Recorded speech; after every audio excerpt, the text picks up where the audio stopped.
தோழர்களே வணக்கம்.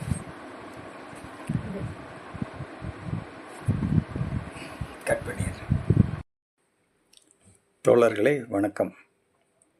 ஆதி திராவிடர்களை தங்களுக்கு கீழாக நினைத்து மகிழ்ந்து கொள்கிறார்கள் சூத்திரர்கள். இவர்கள் பிராமணர்களுக்கும் கீழானவர்களாக கருதப்படுகிறார்கள் என்பதை மறந்து போனார்கள்.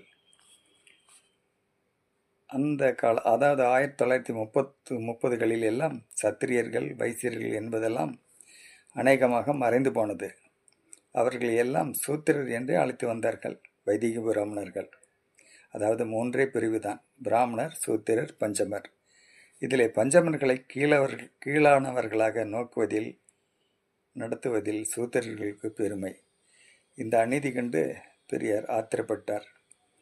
பெரியார் இங்குதான் அந்த பிரபலமான வாக்கியத்தை அவர் பயன்படுத்தினார். இன்றளவுக்கும் தேவைப்படும் பொன்மொழி.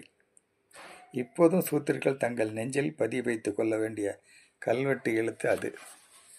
பறையன் பட்டம் போகாமல் உங்களுடைய சூத்திர பட்டம் போய்விடும் என்று கருதினீர்களேயானால் நீங்கள் வடிர் கட்டின முட்டாள்களே ஆவீர்கள்.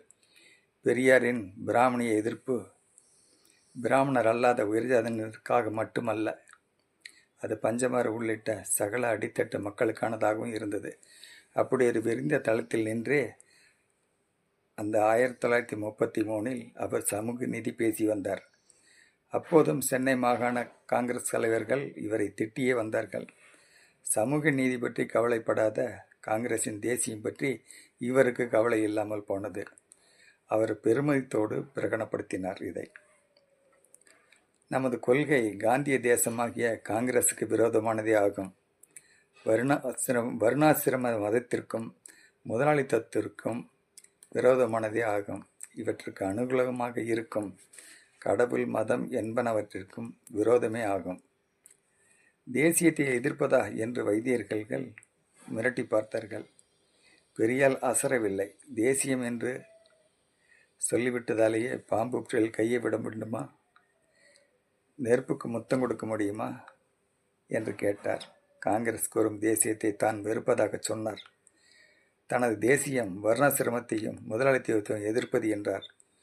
முதலாளித்துவ எதிர்ப்பு என்று கம்யூனிச சொல்லாடலை பயன்படுத்தினார். இத்தகைய உணர்வோடு தான் அவர் அந்த காலத்தில் ரஷ்யாவுக்கு பயணமானார்.